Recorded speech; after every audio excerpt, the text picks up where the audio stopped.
पूरे प्रकरण से मिलेगी कि एक मजदूर जो ईंटा पाथ रहा होगा भट्ठा पर, ईंट के भट्ठा पर, और उसके सुरक्षा में 2 बॉडीगार्ड बंदूक लेके खड़ा रहे होंगे, तो ये अविश्वसनीय शुरुआती दौर में लगता है। लेकिन ये लोकतंत्र और न्यायपालिका की ही खूबसूरती है कि एक आम आदमी की भी जान की कीमत का महत्व उतना ही है जितने एक प्रधानमंत्री और एक राष्ट्रपति। बार बार आप सुरक्षा करते होंगे, किसी मंत्री जी का, किसी विधायक जी का, फॉर्चूनर में घूमते होंगे और बहुत सारा वहाँ सुविधा होता है, लेकिन आज जो है कहीं ना कहीं झोपड़ी में रहना होगा, पलानी में रहना होगा।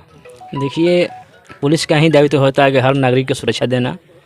आज बहुत खुशी के आ गया समय कि हम आम नागरिक के लेके पैदल ऑटो से चलकर सुरक्षा हम लोग दे रहे हैं। को डायन कह के पहले मारता था, जब केस किया वो केस वापस लेने के लिए धमकी लगातार देने, जब केस वापस ले लिया, मेरा भाई 9 साल का था, उसको मुंह में लकड़ी ठूस के निर्मम तरीके से हत्या कर दिया। हत्या करने के बावजूद भी सर मुझे जो है धमकी मिलने लगा, केस वापस लो, बेल करा के आने दो, मादर चुच्चा मार जो होता है जाती। बिहार में आज पहली बार हुआ एक गरीब मजदूर किसान परिवार के घर में जो है सुरक्षा कर्मी दिए गए, वो भी न्यायालय के तरफ से। तो ये सब कैसे हुआ, इस वीडियो को पूरा अंत तक जरूर देखिएगा, तभी आपको समझ में आएगा। और हमारे साथ शिवनंदन भारती सर हैं जो कि ये सारा चीज़ बताएंगे, और साथ ही पीड़ित परिवार हैं और वो सुरक्षा कर्मी भी हैं जो कि इस गरीब परिवार को दिए गए हैं न्यायालय के तरफ से। तो सबसे पहले सर आपका स्वागत करना चाहेंगे। जी बहुत बहुत शुक्रिया आपका भी।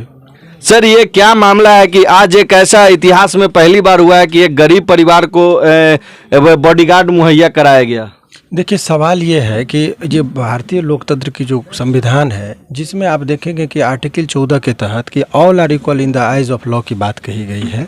तो ऐसे परिस्थिति में आप देखेंगे कि कैसे एक लोगों को, एक आम आदमी को भी सुरक्षा की जो गारंटी है, एक देखिए, एक आम आदमी की भी जान की कीमत का उतना ही महत्व है जितना एक प्रधानमंत्री, मुख्यमंत्री और एमएलए और एमपी का है।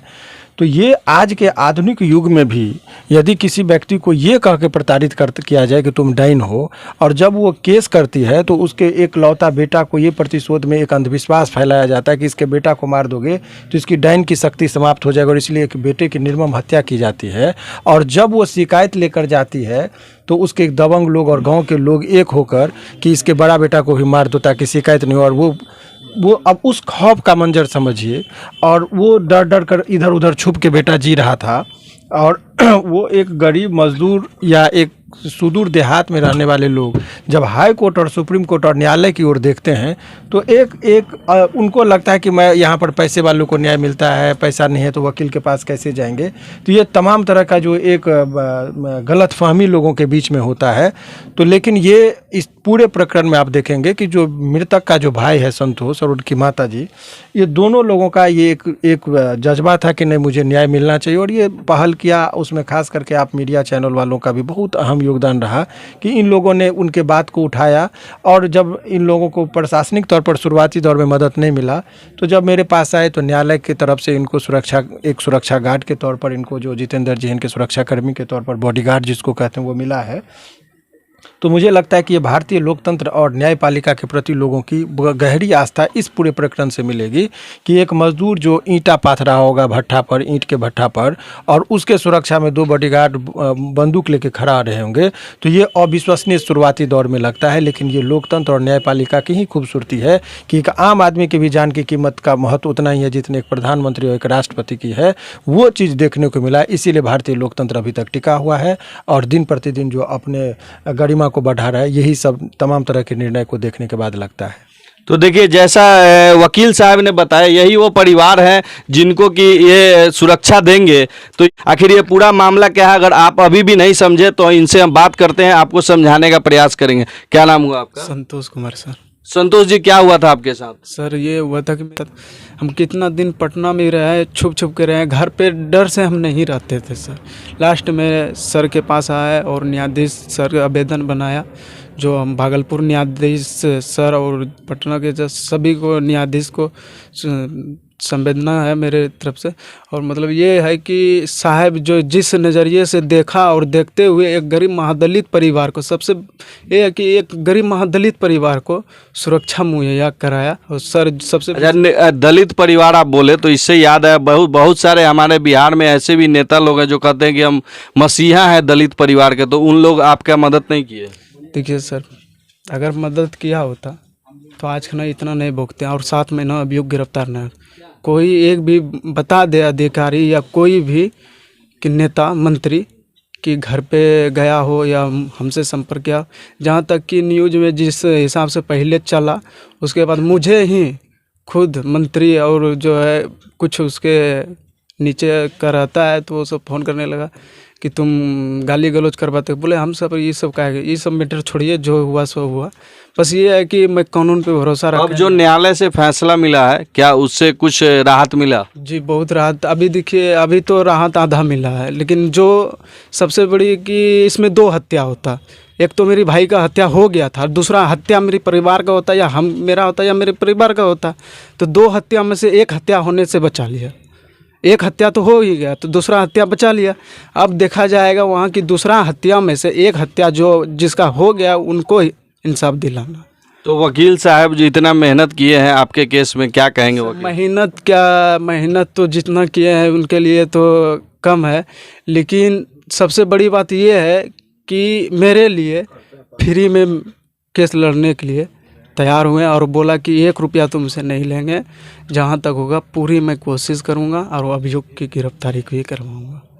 तो देखिए, स्पष्ट बता रहे हैं कि वकील साहब ने कितना इनका मदद किया और आज यहाँ तक पहुँचे हैं कि केस में कहीं ना कहीं जो है आधा न्याय समझिए तो मिल चुका है और एक हत्या होने से भी वकील साहब के तरफ से बचा लिया गया है। और यहाँ पे वही हमारे साथ सर हैं जो कि इनका सुरक्षा देंगे। तो सर, कैसा लग रहा है?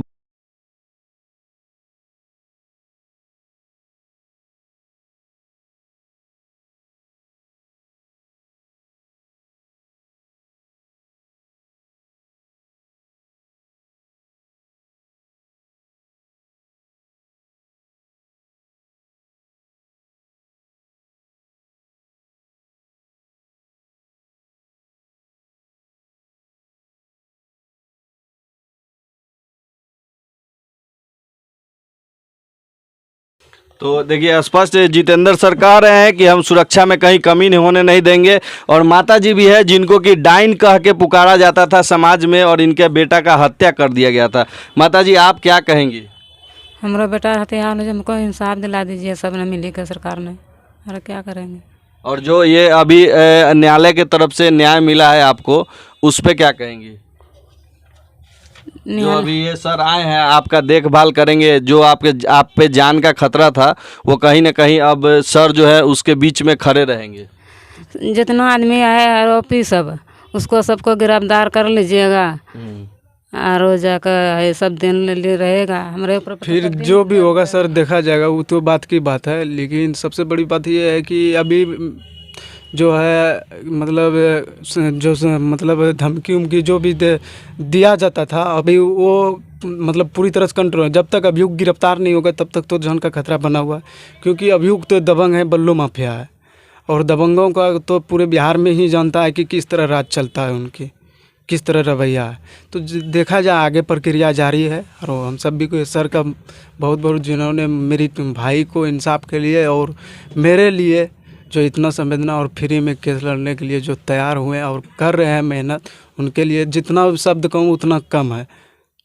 चलिए, तो बिल्कुल कम है जितना शब्द कहेंगे। सर, अब आगे क्या प्रक्रिया बाकी है और कितना जो है काम अभी केस में जो इसमें काम बाकी है? देखिए, इसमें जब कभी भी कोई केस होता है तो केस में जो अभियुक्त है जिसकी गिरफ्तारी जरूरी है, वो गिरफ्तार कराने के लिए जो पहल होगा फेयर इन्वेस्टिगेशन के लिए, वो कर रहे हैं। और एक लोग जो अभी कस्टडी में, उनका बेल नहीं हो तो उस पर, लेकिन जब पुलिस अनुसंधान के दौरान डायरी जो लिखती है तो बहुत सारे टेक्निकल चीज़ को जो लिखना चाहिए, रिकॉर्ड पे लाना चाहिए, वो नहीं लाते हैं। तो उन सब चीज़ों को भी हम लोग माने चाहेंगे कि वो पुलिस जो है फेयर इन्वेस्टिगेशन करे और उसमें जो है सो जो स्पेसिफिकली जो चीज़ आना चाहिए उसको रिकॉर्ड पर लाएं, ताकि अभियुक्त को बेल ना मिले। सर, कहीं ना कहीं पिछले इंटरव्यू में मैं सुना हूँ कि इसमें आईओ जो है वो कहीं बार बार बदले जा रहे हैं, 2-3 आईओ। वो सब किसी पर छींटाकशी करने की ज़रूरत नहीं है, पुलिस अपना काम करेगी। हर आदमी को संदेह की दृष्टि से नहीं देखना चाहिए। आप चीज़ों को समझिए कि अभी एक आम आदमी को भी सुरक्षा का जो आधा न्याय मिला है, आधी न्याय बाकी है, उसके लिए संघर्ष जारी है और हम लोग लड़ेंगे और जीतेंगे। तो चलिए, वकील साहब ने स्पष्ट कहा, आधा न्याय बाकी है। बाकी आप समझ सकते हैं, देखिए एक गरीब परिवार को आज जब सुरक्षा मिला है तो हर एक मीडिया न्यूज़ चैनल में ये खबर जो है कहीं ना कहीं ट्रेंड कर रहा है। और कैसा लगा मेरा प्रयास कमेंट में ज़रूर बताइएगा और इस वीडियो को शेयर ज़रूर कीजिएगा। जय हिंद।